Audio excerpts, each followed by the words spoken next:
everyone, and welcome back to the Veterinary Business Podcast, your ultimate resource for developing a successful veterinary practice and career. I'm Dr. Peter Weinstein, one of the co-hosts of the Veterinary Business Podcast. On this podcast, we bring you insights and expertise from industry-leading doctors, experts, thought leaders. We cover a wide range of topics, including practice management, marketing strategies, leadership development, HR best practices, and much, much more. So, whether you're a practicing veterinarian, a practice owner, a practice manager, a veterinary student studying to be a veterinarian, this podcast is tailored to help you navigate the unique, and I emphasize unique, challenges and opportunities in the business of veterinary medicine. Every listener of this podcast is welcome to visit the website at www.veterinarybusinessinstitute.com for additional resources and tools to support your growth. And remember, you can subscribe to our podcast on iTunes, Google Play, Spotify, and any of the popular podcasts.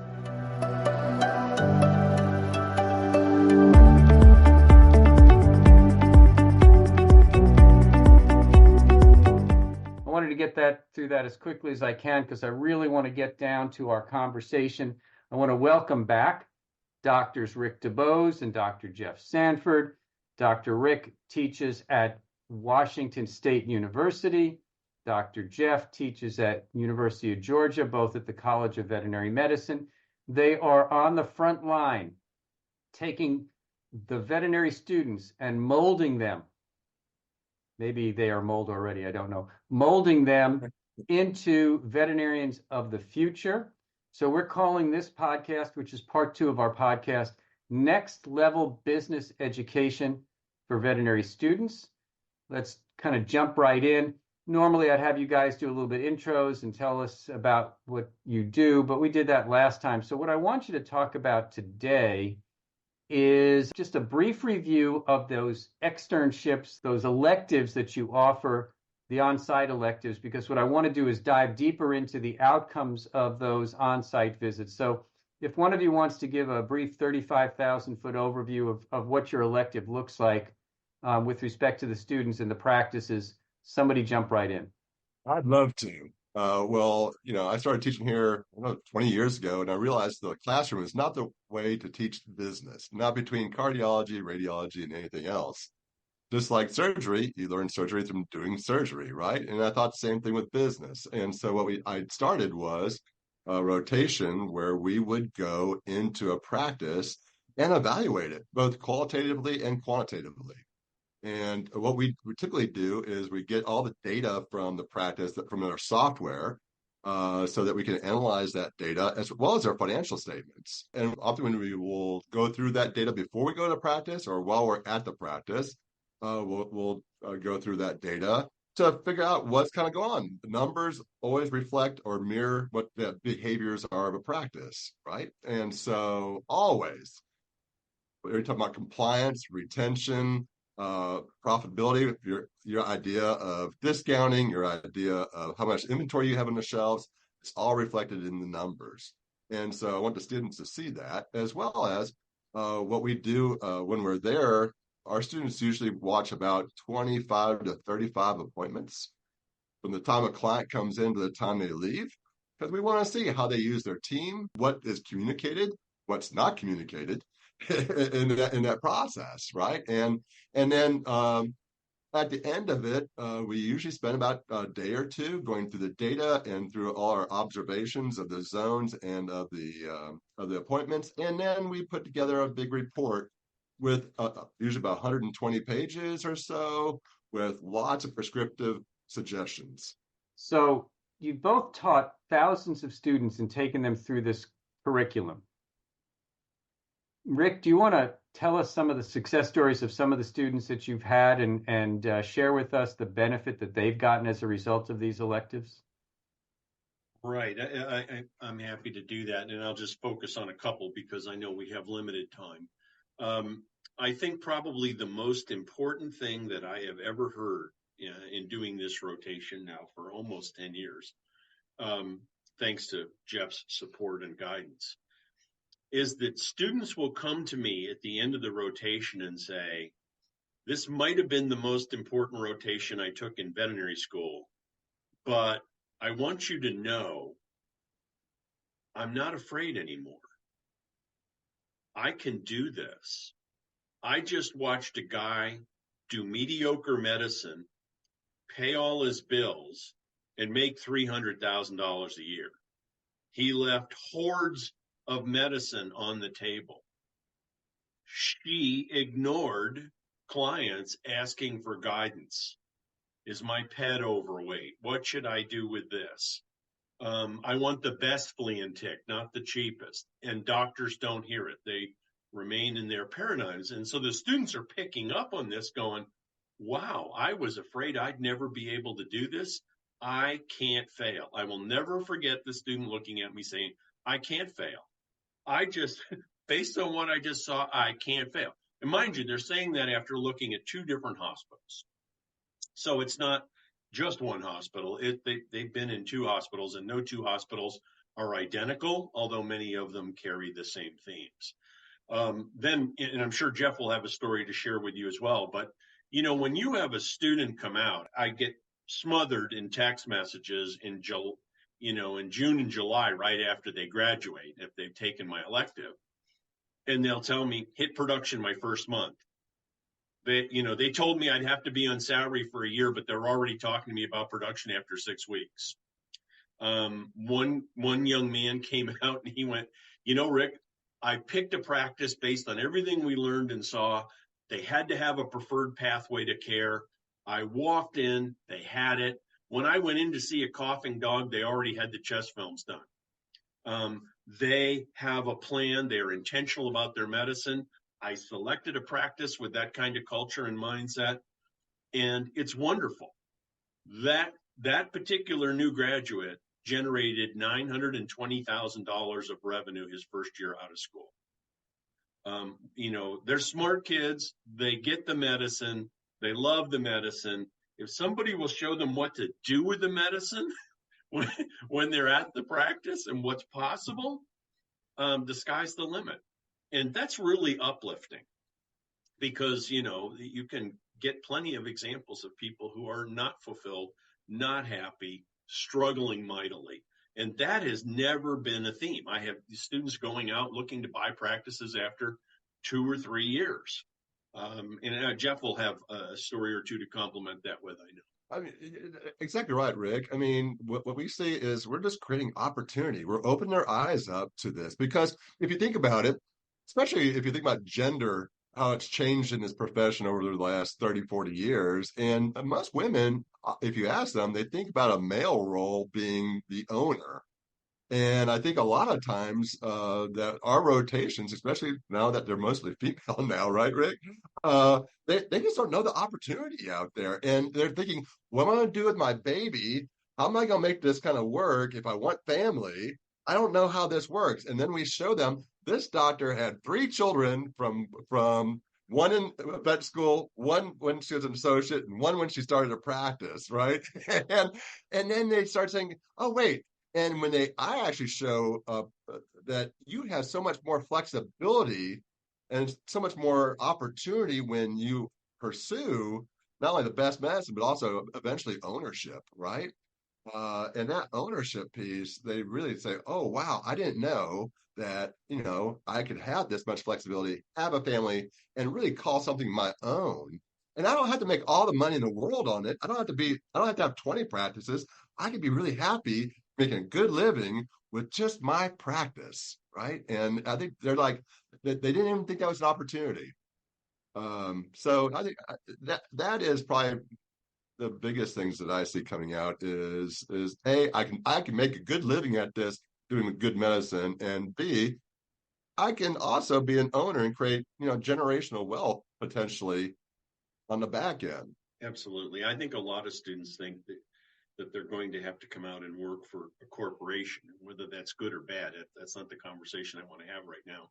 But that's the change that they've seen in the profession that they know. As you watch the emergence of corporations after the subprime mortgage deal, and big money got into veterinary medicine pretty rapidly at that point. So that's what these people knew as pre-vets and as veterinary students. And yet it doesn't have to be that way. and the latitude that they have, the ability to help set the culture, to determine the kind of medicine, the level of civility. Ladies and gentlemen, serving ladies and gentlemen, we're gonna have the kind of practice that we like coming to. 98 days out of 100, we enjoy the people we work with. We do great things. We are single-minded about what good looks like. We have identified a paradigm that we want to maintain and elevate. And that's not something that they had thought about. So I think Jeff is spot on. We didn't create anything. We simply showed them, look, it could be different. Here's the opportunity that's there. Many people haven't taken advantage of. And I would suggest that throughout the curriculum in most of the veterinary schools, there is not kind of a finger on the pulse of what the reality is in the independent practices that are out there. And so it's really a mandate for us who are teaching business to help them have a better understanding of what all their opportunities are. Because I think there's a huge fear factor about national corporations. There's a big fear factor of how do I deal with student debt and all of this. And I don't really want to manage people and I just want to be a doctor. Well, all of those are fallacies if you surround yourself with facts and you use the information and the knowledge to make appropriate decisions. And the bottom line, when average student debt is $180,000, $200,000, you cannot work your way to debt forgiveness, but you can own your way to debt forgiveness. You work to pay the bills as an associate. You work to pay for your daughter's vet school tuition when you're a business owner, speaking from personal experience.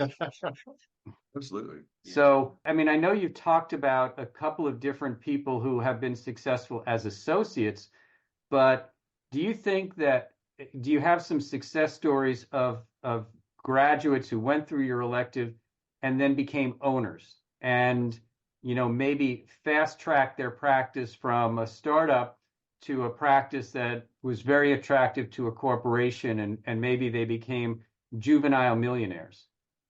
I've only got a couple of them, but Jeff's got a horde of them. So Jeff, I do. I just love the opportunity. The most recent one, I'll tell you what I love about my job. I teach them. If I can get them on my rotation, I love that. What's even more satisfying is if I do my rotation in their practices after they start them and grow them, right? And it's a full circle kind of thing. That's the dream. That's what I love. But I had one of my students who he worked for his uncle, and his uncle he said, this is going to be mine, and he went to work for that practice, and he grew that practice from 2.5 to 4.5 in 3 years, and grew it from the profitability as medical director of his uncle's practice from about $300,000 in profit to about $1.5 million in profit, right? And he did that in 3 years. And what did his uncle do? Sold to corporate.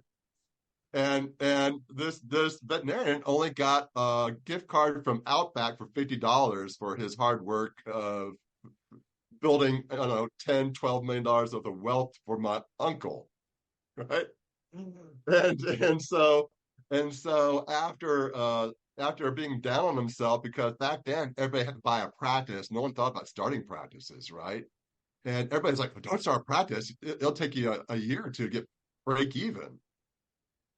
This veterinarian found a place. He was very familiar with Atlanta. He lived in this community. He realized that they're building in the community, and so the homes were over $1 million, and most of the condos were over $1 million. And there's lots of walking dogs on this park, and he was looking for a place right on this park, and he found a place. And within one year, he hit 1.2. He had to open. He only had 1,400 square feet. He only had 3 exam rooms doing 1.2. He realized that he's going to be 2 million really fast. So he built his second. He's only B of A person that opened their second location within 2 years of their first location, and he opened the second one 2 miles down the road.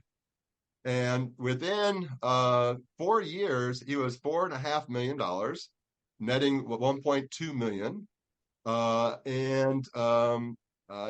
What happens with a lot of people that go from 0 employees to 30, 40, 50 employees very fast I think there tends to be a burnout on that end, not from the standpoint of the medicine, or possibly both medicine and the people, right?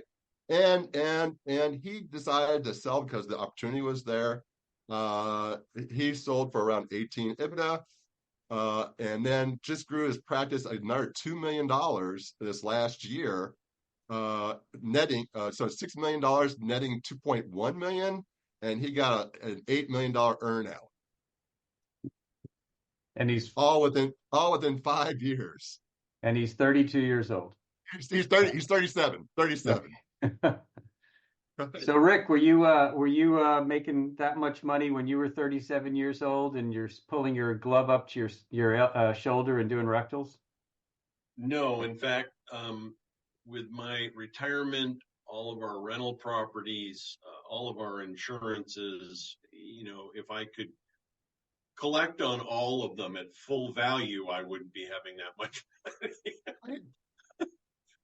And I'll tell you, I have another student of mine who was a worker bee, $1 million worker bee in a practice for 10 years. And believe it or not, he didn't know what his worth was. He was only getting paid $110,000, making $1 million a year. When he found out when his practice sold to corporate and they gave him a raise of almost $80,000, he said, what? And so he hung around there for a little bit. Then he realized, well, if they're paying me this, what are they making off of me? Which I've been telling him for years. And so he started his practice 8-9 months ago. And his first month, he did $100,000 and was booked out 6 weeks. And he just called me last week. In his 10th month, he did 1.4 million. So that's the great success stories with the students, which is really what it's all about. Yeah. But you have also been essentially consultants for a large number of practices as well. Like I would suggest that the good, the bad, and the ugly. So let's just start with some common findings that you're seeing, because probably more listeners to this podcast will be veterinarians and owners and maybe some associates. What are some of the more common findings from your on-site visits that you can share without any trepidation? Well, I think one of the things that Jeff and I have in mind, and we try to teach our students when we go into practices, is that a practice is a service business. And Starbucks sells coffee, veterinary hospitals sell happy, healthy, pain-free longevity. And people come to them looking for that for their pets. So if you look at a practice as a service business, there's 3 big pieces. There's a triad, and it's about leadership, people, and systems. If you don't have that triad solidly in place, things fall apart. And I think every time we go into a hospital and we look at it, Jeff and I would almost be able to lump whatever we're seeing. It'll either be under leadership, it'll be under people, or it'll be under systems. I would say that one of the biggest things that we see, and I'll start a little bit with leadership, and Jeff, chime in, please. Very few veterinarians are intentional about their medicine or the operation of their practice. They started as an associate somewhere. They went to work. Things just sort of happened. There wasn't a lot of planning. There wasn't a lot of forward thinking. There's no 3 to 5 year plan. They've never asked themselves, hey, is there a fork in the road? Do we want to be cost focused and we're going to be the affordable spectrum of care, have a $95 ACT for the next 30 years? Or do we want to be quality oriented and we want to be the Mayo Clinic of our neighborhood? They don't even seem to ponder it. And I know I'm speaking in broad generalities, but that's a reflection of 10 years of walking through the door, right? So the lack of intentionality reflects a mindset that is not focused on the kind of medicine that they want to offer. And if you allow things to be somewhat random, then the quality of the medicine and the results, whether you measure that through compliance, revenue, whatever you want to look at, drifts apart. That leadership is not there.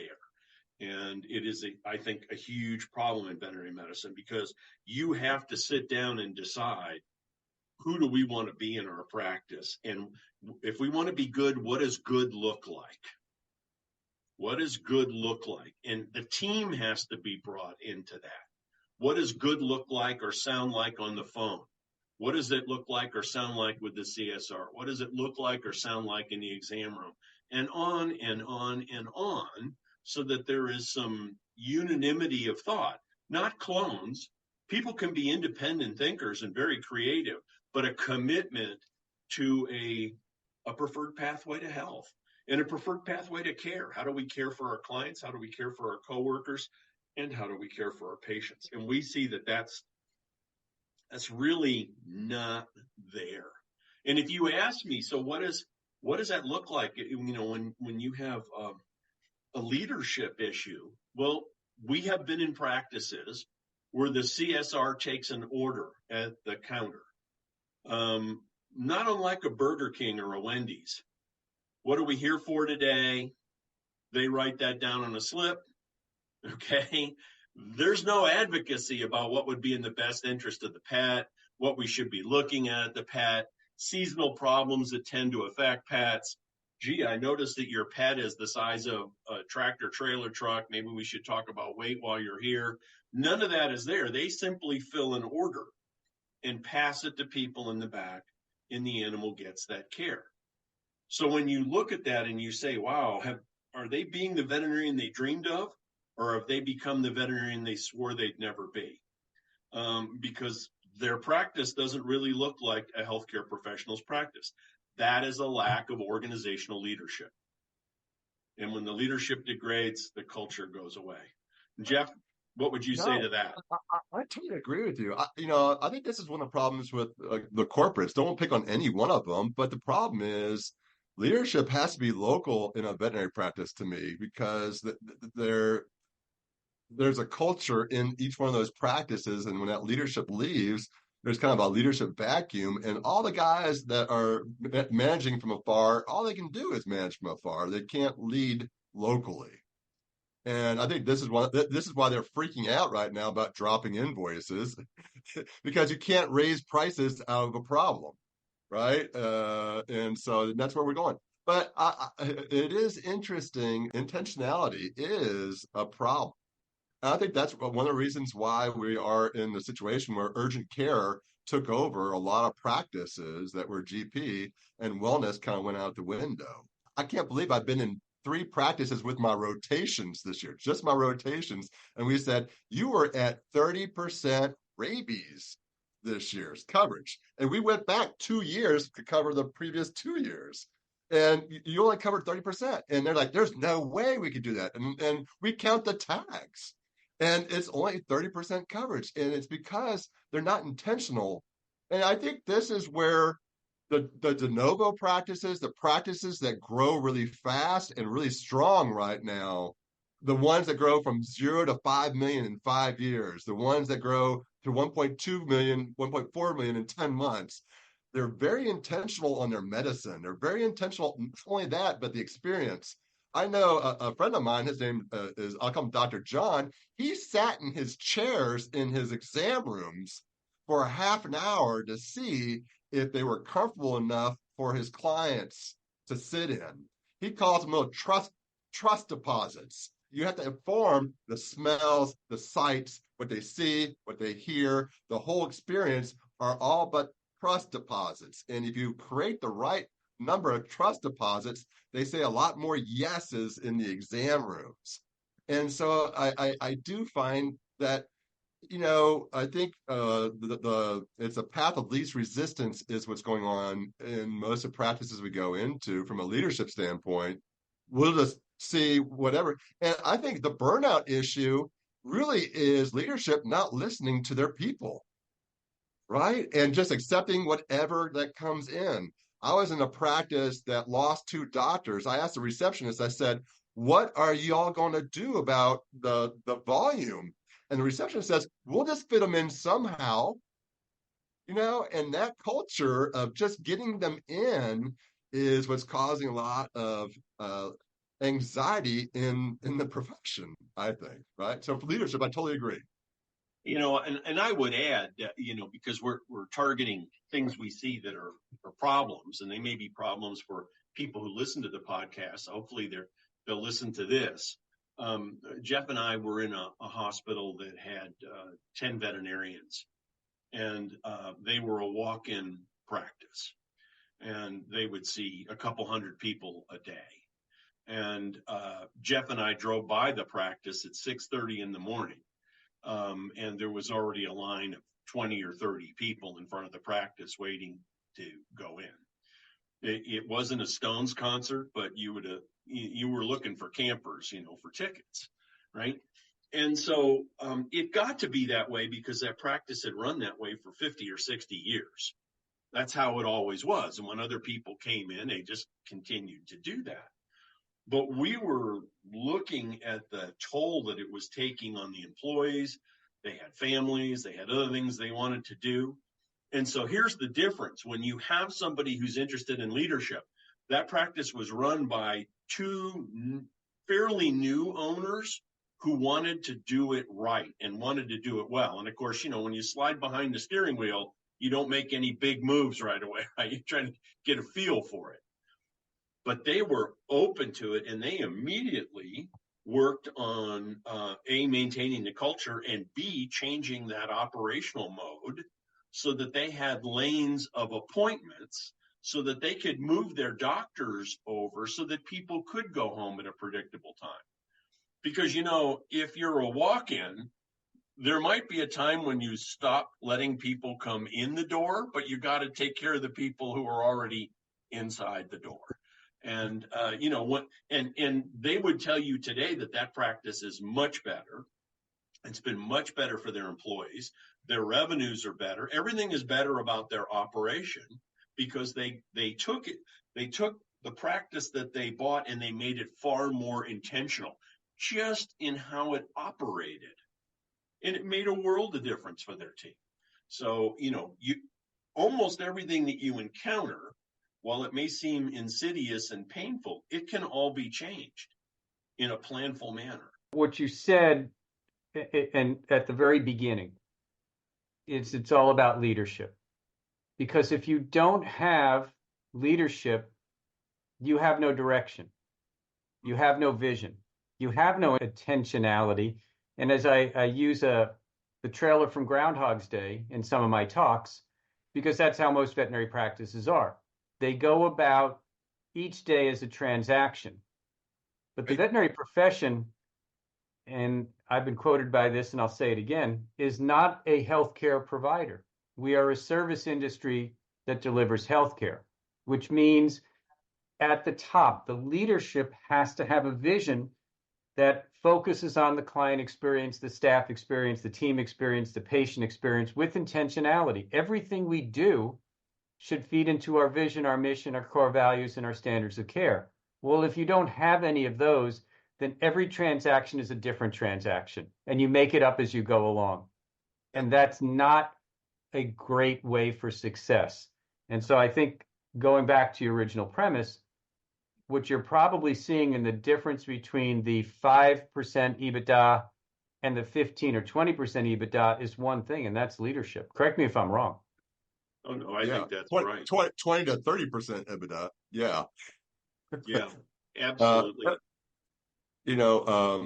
Rick talked about people, and I do think there is a paradigm shift in how leadership looks at people today. Where I remember during the recession, veterinarians were falling off trees, right? And now what's amazing to me is how many owners are they can't believe that they're being offered, or they have to make offers of $110,000, $130,000, $150,000 to get a new grad in, right?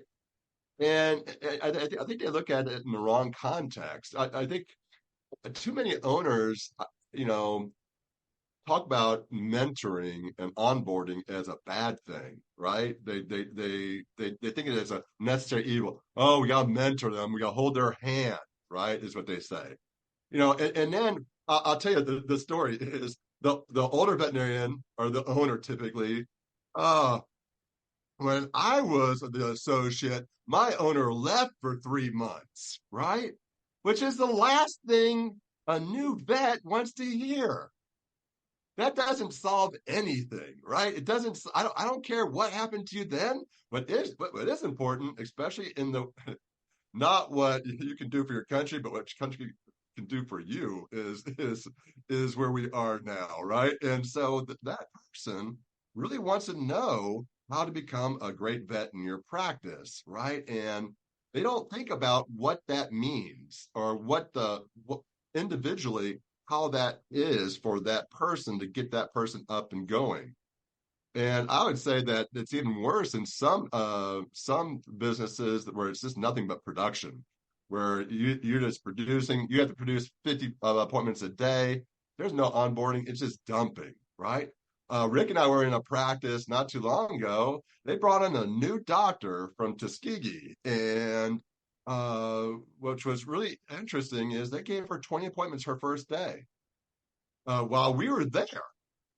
And I asked them, the technicians, how's it going? I don't know. She probably won't work out, right? It was the thinking. There wasn't big celebration. There was no onboarding. Hey, follow me for around. It was just, here's your 20 appointments. I'm paying you. You should be able to do this, right? And I actually went to the owner. I said, so I think you have a problem. And he goes, what's that? I said, you just dumped a brand new veterinarian in 20 appointments for their first day. He goes, what's wrong with that? And I said, you should, a lot's wrong with that, right? I said, you don't understand our schools. You didn't ask her what her needs were. You just assumed that she knew what she was doing and just dropped her in a room. And she didn't even know where the syringes were. Right.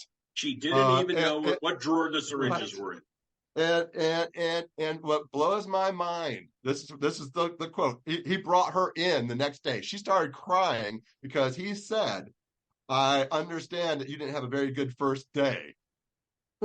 Right? She started crying. And then he said, oh, I almost went ballistic, right? He said, I just didn't know you needed the hand holding. And there is this weird philosophy out there, and the thing is just totally wrong with where our students are today. First is 30 years ago, the medicine was a lot different than it is today. Hell, it's 5 years ago, the medicine's changed a lot, right? And so you can't compare yourself to that, right? And you know, it used to be, I think, they just don't get a whole lot of surgical and exam room experiences in these white ivory tower schools. And they need that. And if they aren't talking to them and really thinking about what your needs are and moving them on, to me, the people part is building a sense of community. And that community is so important because what you want to do is you want people to feel they belong, that they're growing, that are needed, that they're wanted to be there, right? And that's not happening in a lot of places. I'm still seeing this, right? But that community, ultimately, what you want to do is you want that community to talk good about you outside of that community because that gets you the people who are growing the most. Get the most veterinarians are the ones that have good communities where they're talking about this is a great place to work, right? And they don't have a problem. Several practices don't have any problem hiring technicians or doctors at all because they have the right community. Most practices don't think about community; they just think about it as being a place to work. And I think that's the wrong context, especially since movie theaters, we don't go to those anymore. We do everything on Netflix. We don't go to malls like we did when we were children, you know. And I do think that people are looking for friendship at work, and so this is important. And I think that's a generational change too, right? So I think we're talking about organizational culture, and Gallup documents the miserable amount of engagement that actually happens in businesses, and it's not very strong, unfortunately. But I want to go back to something that you said, Pete, because it was really important. This business of leadership and intentionality is the case. We talked about that triad of leadership, people, and systems, and we've given some examples of leadership and some people deficits. We haven't got to systems yet, but Covey would tell us, begin with the end in mind. So we're a service business. Begin with the end in mind. So part of being intentional in your practice is asking yourself, what do I want people to feel, think, and do as a result of coming through the door? Because, I mean, if you want them to do the right thing for their pet, that is built on a foundation of what did they feel and begin to think when they came through the door. Jeff talked about trust deposits. You're building that feeling. These people care. I've come to the right place. It smells good. It's clean. They're polite. They look AJ squared away. They're organized. There's a clarity. They welcomed my dog. They welcomed me. They knew who I was. Those are tiny little things, but we know that the feeling part of your brain has neurotransmission speeds that are 10 times faster than the cortex. People are going to begin to think a certain way based on what they felt, what that first impression was that we talk about. You only have one chance to make a first impression. And so that's why people have to be intentional about it.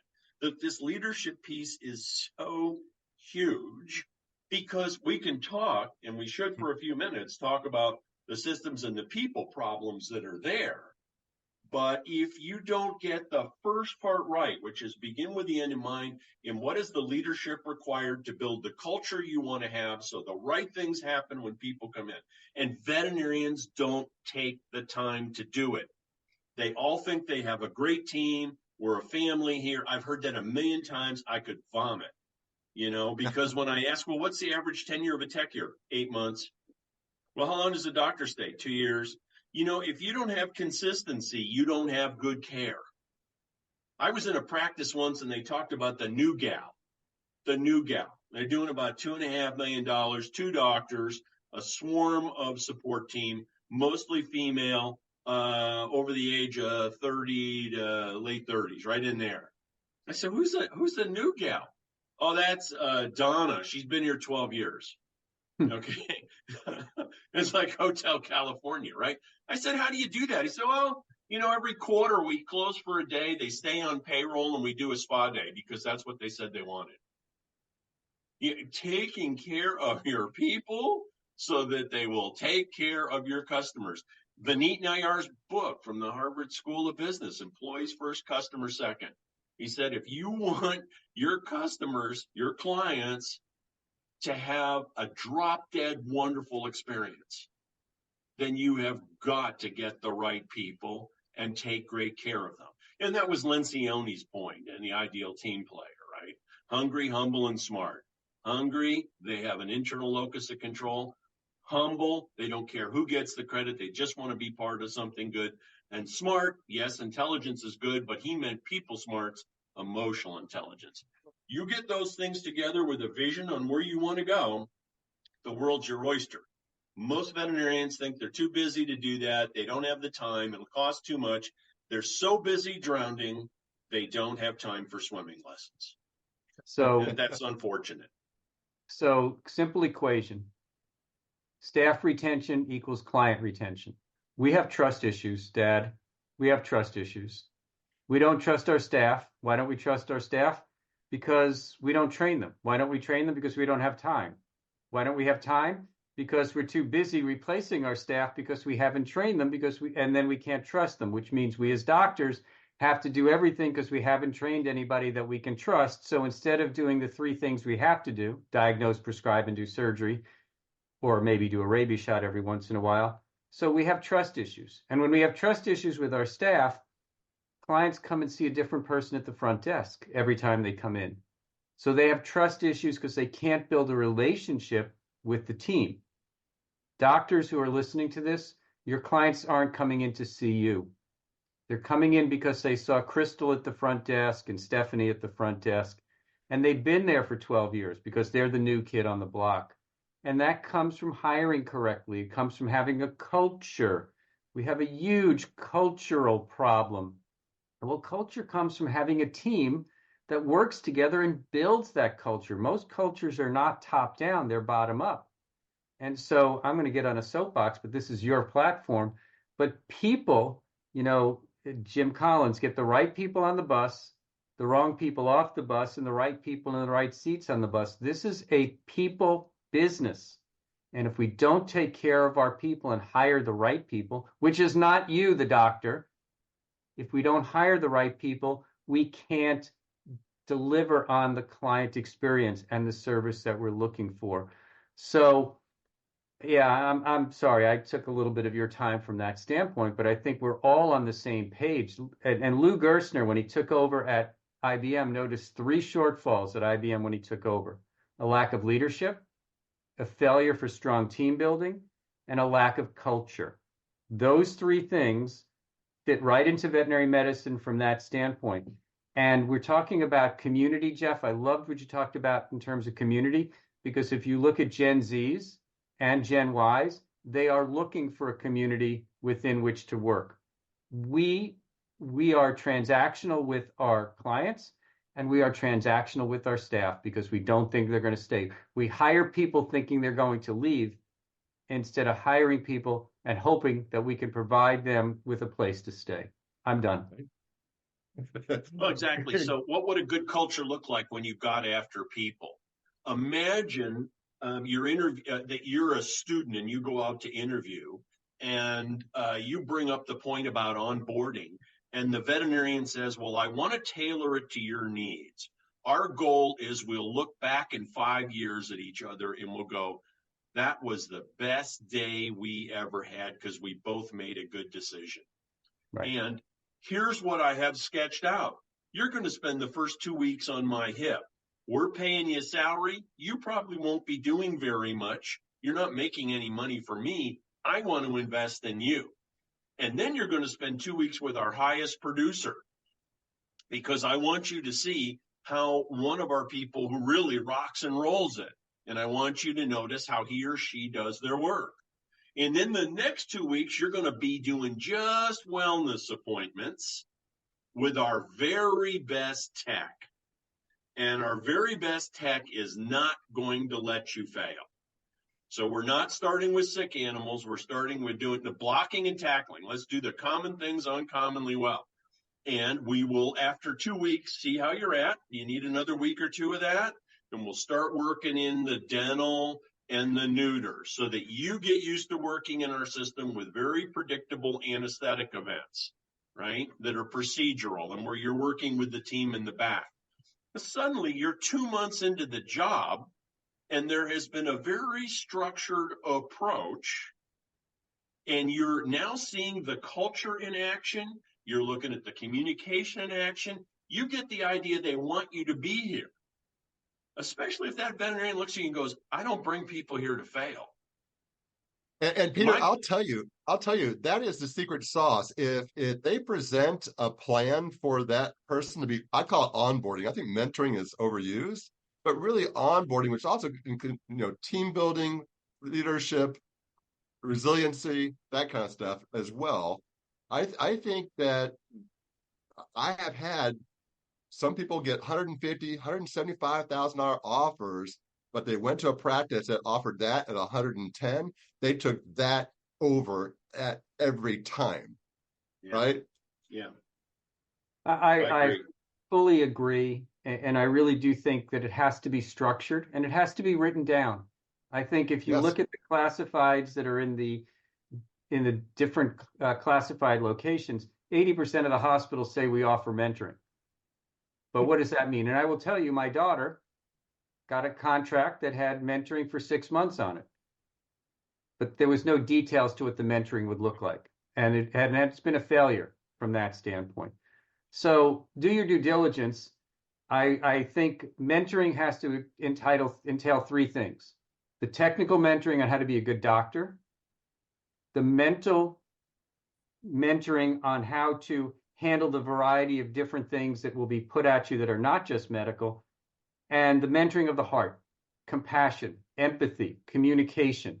So we tend to focus on one of the 3, but not all 3.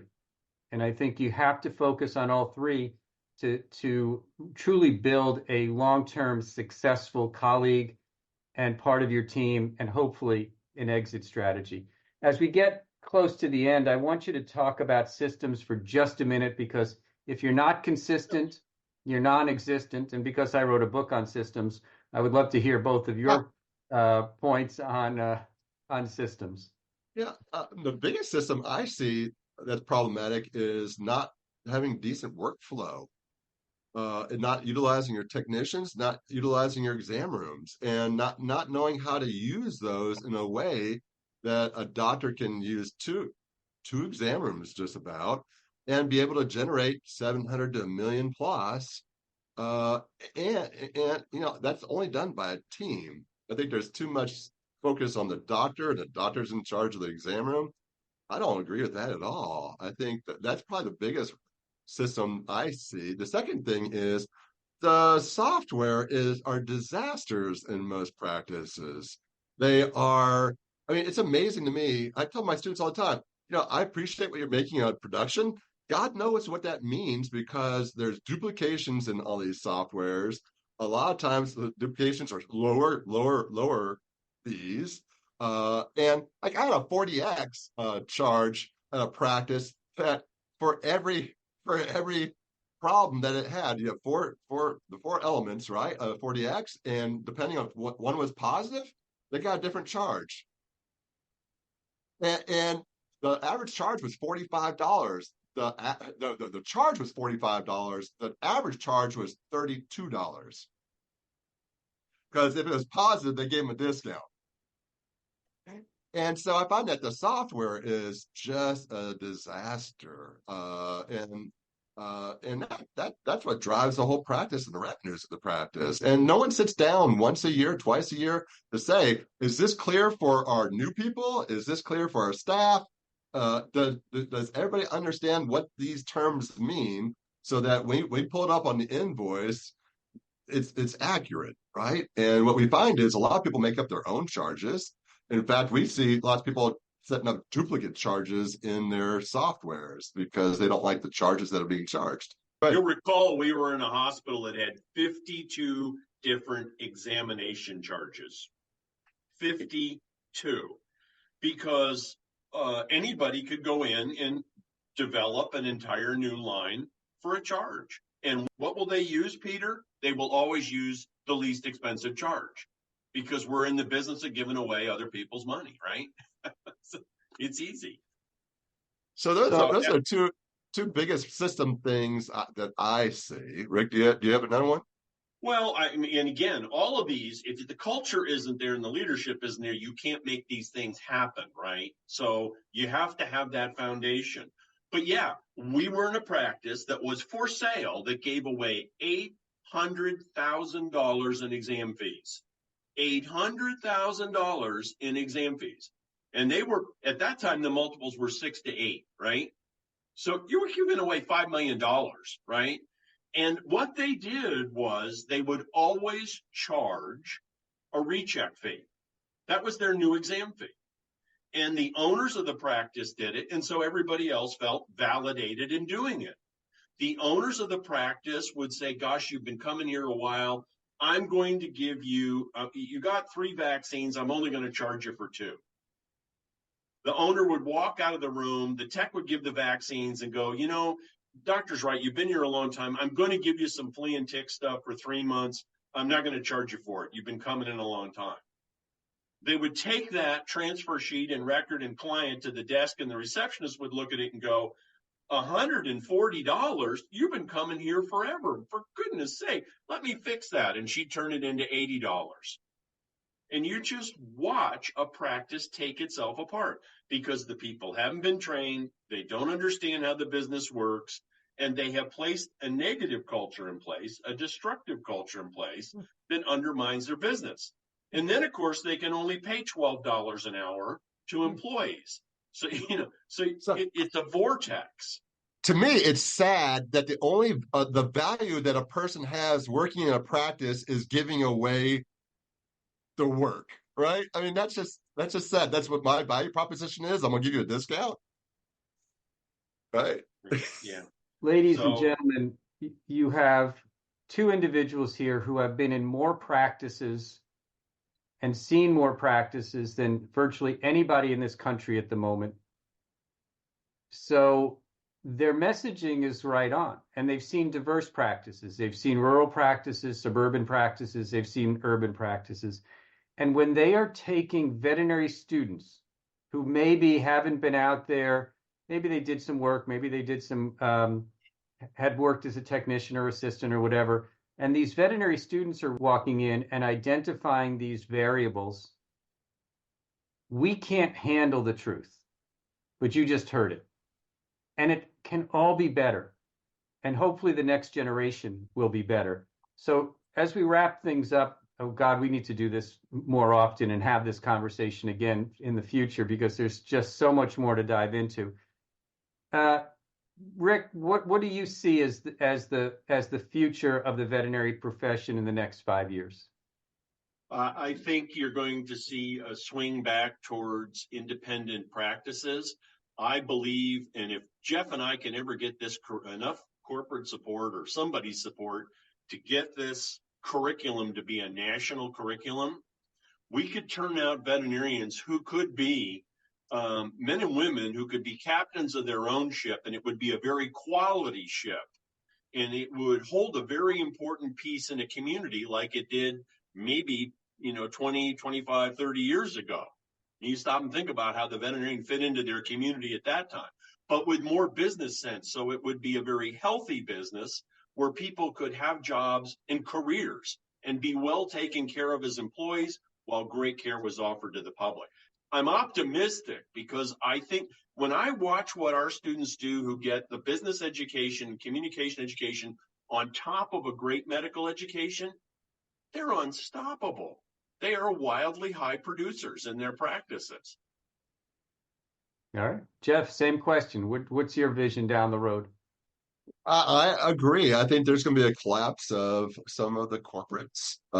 And I believe that's a huge opportunity for the independents.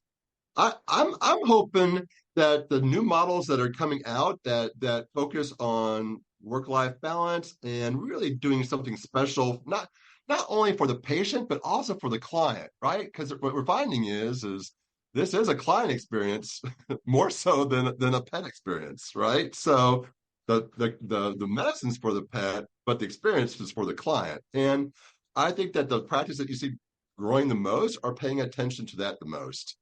As well as what you said before, they have leadership. They really value their belief systems, right? They have a strong belief system and they carry that through. My big hope is that we find more mentoring, especially for women owners, that show. And I think we'll see that. I think we're going to see a lot more openness because I think these newer generations are just more open to share stories, to share data.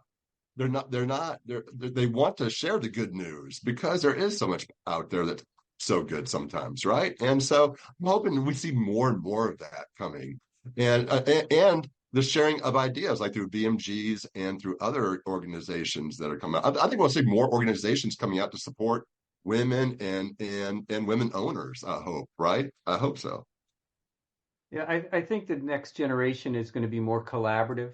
I think there was a certain amount of independence that those of us old cusses had, but I think when you're looking at community, which is really one of the watchwords for some of the newer generations, and you see that with the social media basically building communities for them, we need to build communities in the veterinary profession. We have to stop being silos. We need to start sharing best practices, best people, best ideas, learn from each other, and work in a collaborative fashion because that's how you become stronger as a profession. And I want to echo Rick's comment that we need to replicate this on-site elective program as many times as we can throughout the veterinary schools that are out there. And I would actually suggest that it might be a great thing to do for even recent graduates to go out and spend a week on site with practices and see what reality is. Many of us, and I've talked to a couple of veterinarians, have only worked in one practice their entire life. So they only have one model to look at. So if you've only seen chocolate chip cookies, you're going to build more chocolate chip cookies. I'm not sure we need more chocolate chip cookies. We may need some mint chip cookies and maybe some peanut butter cookies. So the bottom line, these gentlemen are thought leaders, and they are influencing the next generation of veterinarians by teaching students. Many of you who listen to this can help contribute to that at your local veterinary schools or through mentoring and supporting young doctors so that we have the next strong generation of veterinarians coming up down the road. Gentlemen, thank you so much for your time. Thank you. And thank you so much, Peter, for having us, because you are a leader, right? And you're helping mold this too. So I appreciate that. Yeah, as do I, Peter. Good job all the way around. And so to our listeners, thank you, Rick and Jeff, for joining us today and talking to us about next level business education for veterinary students, part 2. We very much appreciate it. I also want to take a moment to thank our listeners. We appreciate each and every one of you. We can't do this without you, or else we'd only be listening to ourselves. If you like our podcast, kindly share it with your colleagues and friends on social media. Also, don't forget to leave us a review on your favorite podcast platform. Your reviews will help other doctors and practice owners find us. Until next time, keep striving for excellence. Keep making a positive impact in the lives of your patients, your pet parents, your team, your associates. Wishing all of you an amazing week ahead. Thank you very much.